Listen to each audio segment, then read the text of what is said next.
2026 July 23 Odisha തീരത്തെ APJ Abdul Kalam ഐലൻഡിൽ വെച്ച് ഇന്ത്യയുടെ പ്രതിരോധ ഗവേഷണ ചരിത്രത്തിൽ ഒരു പുതിയ അധ്യായം തുറന്നു. Defence research and development organisation DRDO project കുശയുടെ ആദ്യ ഫ്ലൈറ്റ് ടെസ്റ്റ് വിജയകരമായി നടത്തി. വളരെ വേഗതയിലും ഉയർന്ന ഉയരത്തിലും സഞ്ചരിക്കുന്ന ഏരിയൽ ത്രെട്ടിനെ അനുകരിച്ച ഇലക്ട്രോണിക് ടാർഗറ്റിനെ മിസൈൽ സിസ്റ്റം കൃത്യമായി ഇൻ്റർസെപ്റ്റ് ചെയ്തു.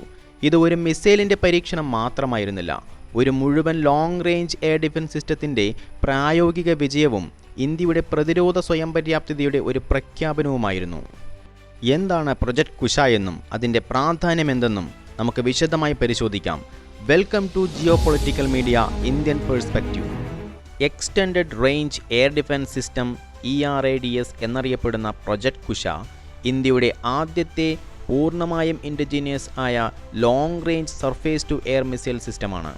ഇതൊരു മിസൈൽ മാത്രമല്ല, long range surveillance radar, fire control radar, command and control system, interceptor missiles ഇവയെല്ലാം ഒരുമിച്ച് പ്രവർത്തിക്കുന്ന ഒരു സമ്പൂർണ്ണ എയർ ഡിഫൻസ് ആർക്കിടെക്ചറാണ്.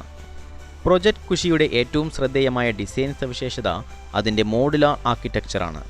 അതായത് 3 ഇൻ്റർസെപ്റ്റർ വേരിയൻറ്റ് മിസൈലുകളാണ് ഇതിലുള്ളത്. M1, M2, M3 എന്നിങ്ങനെ അറിയപ്പെടുന്ന ഈ മിസൈലുകളിൽ വ്യത്യസ്ത ബൂസ്റ്ററുകൾ ഉപയോഗിച്ച് ദൂരപരിധി മാറ്റിയിരിക്കുന്നു. ഇവ മൂന്നും ഒരേ വെഹിക്കിളിൽ തന്നെ ഘടിപ്പിച്ചിരിക്കുന്നു. അതിനാൽ തന്നെ ഇതിൻ്റെ നിർമ്മാണവും ലോജിസ്റ്റിക്സും ലളിതമായിരിക്കും. ഇതിൽ ഇപ്പോൾ വിജയകരമായി പരീക്ഷിച്ച M1 ഏകദേശം 150 കിലോമീറ്റർ വരെ ലക്ഷ്യങ്ങളെ തകർക്കാൻ രൂപകൽപ്പന ചെയ്തവയാണ്. ഫൈറ്റർ ജെറ്റുകൾ, ഡ്രോൺസ്, ലോ ഫ്ലൈയിങ് ക്രൂയിസ് മിസൈലുകൾ എന്നിവ ഇതിൻ്റെ പരിധിയിൽപ്പെടുന്നു. അതുപോലെ തന്നെ M2 മിസൈൽ ഏകദേശം 250 കിലോമീറ്റർ വരെ ദൂരപരിധിയുണ്ട്. മധ്യദൂര ഭീഷണികൾക്കെതിരായി ഇവയെ ഉപയോഗിക്കുന്നു. M3 350 മുതൽ 400 കിലോമീറ്റർ വരെ ദൂരപരിധിയുള്ള മിസൈലുകളാണ്. ഇവ ഉയർന്ന മൂല്യമുള്ള ലക്ഷ്യങ്ങളായ AWACS, ഏരിയൽ റീഫ്യൂലിംഗ് ടാങ്കേഴ്സ്, അതുപോലെ വലിയ ശത്രുവിമാനങ്ങൾ തുടങ്ങിയ ലക്ഷ്യങ്ങൾക്കെതിരെ ഉപയോഗിക്കുന്നു. അതിനാൽ തന്നെ ഈ സിസ്റ്റത്തിന് ഓരോ സാഹചര്യത്തിനും അനുയോജ്യമായ മിസൈൽ തിരഞ്ഞെടുക്കുവാൻ സാധിക്കും. കൂടാതെ ഇവ ഒരു മൾട്ടി ലെയേർഡ് ഡിഫൻസ് സാധ്യമാക്കുന്നു. ഇനി ഈ സിസ്റ്റം എങ്ങനെ പ്രവർത്തിക്കുന്നു എന്ന് നോക്കാം. ഇതിലെ ലോങ് റേഞ്ച് സർവൈലൻസ് റഡാറുകൾ ശത്രുവിൻ്റെ എയർക്രാഫ്റ്റ്, മിസൈൽ, ഡ്രോൺ എന്നിവ ദൂരത്തു നിന്ന് തന്നെ കണ്ടെത്തുന്നു. ഫയർ കൺട്രോൾ റഡാർ ടാർഗറ്റിൻ്റെ കൃത്യമായ സ്ഥാനം, വേഗത, ഉയരം, സഞ്ചാരദിശ എന്നിവ കണ്ടിന്യൂസ് ആയി ട്രാക്ക് ചെയ്യുന്നു. കമാൻഡ് ആൻഡ് കൺട്രോൾ സെൻറ്റർ ഈ വിവരങ്ങൾ വിശകലനം ചെയ്ത് ഏത് ഇൻ്റർസെപ്റ്റർ ഉപയോഗിക്കണമെന്ന് കൃത്യമായി തീരുമാനിക്കുന്നു. ഉടൻ തന്നെ മിസൈൽ ലോഞ്ച് ചെയ്യുന്നു. തുടർന്ന് മിസൈലിൻ്റെ ഗതി നിയന്ത്രിക്കുന്നതിനെ മിഡ് കോഴ്സ് ഗൈഡൻസ് എന്നറിയപ്പെടുന്നു. ഈ മിഡ് കോഴ്സ് ഗൈഡൻസ് നൽകുന്നത് റഡാറിൽ നിന്ന് തന്നെയായിരിക്കും.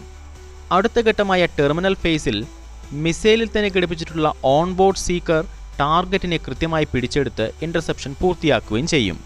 ഈ സംവിധാനമാകെ integrated air command and control system അഥവാ IACCSനോട് ഇൻ്റഗ്രേറ്റ് ചെയ്ത് പ്രവർത്തിക്കാൻ രൂപകൽപ്പന ചെയ്തിരിക്കുന്നു. അതുകൊണ്ട് തന്നെ മിഷൻ സുദർശൻ ചക്രയുടെ ഭാഗമായി ഇന്ത്യയുടെ മൾട്ടി ലെയർ എയർ ഡിഫൻസ് ആർക്കിടെക്ചറിനെ ഇത് ശക്തിപ്പെടുത്തും.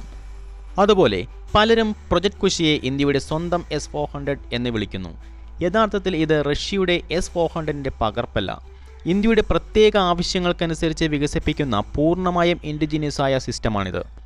S-400 പോലുള്ള വിദേശ സംവിധാനങ്ങൾ നിലവിലെ പ്രതിരോധശേഷി ശക്തിപ്പെടുത്തുമ്പോൾ പ്രൊജക്ട് കുശ ഭാവിയിൽ ആ ശേഷി സ്വയം നിർമ്മിക്കാനും നിയന്ത്രിക്കാനുമുള്ള തന്ത്രപ്രധാനമായിട്ടുള്ളൊരു ചുവടുവെപ്പാണ്. ആത്മനിർഭർ ഭാരതത്തിൻ്റെ ഭാഗമായി ഇതിലെ എല്ലാ ടെക്നോളജികളും സ്വന്തം ലാബുകളിലും വ്യാവസായിക പങ്കാളിത്തത്തിൽ നിർമ്മിക്കുന്നതിനാൽ ഭാവിയിലെ അപ്ഗ്രേഡുകൾ, സ്പെയർ പാർട്സ്, ടെക്നോളജി കൺട്രോൾ എല്ലാം നമ്മുടെ കൈകളിൽ തന്നെയായിരിക്കും. ഇത് വിദേശ രാജ്യങ്ങളെ ആശ്രയിക്കേണ്ട സാഹചര്യം കുറയ്ക്കുകയും സാങ്കേതിക സ്വാതന്ത്ര്യം ഉറപ്പാക്കുകയും ചെയ്യും.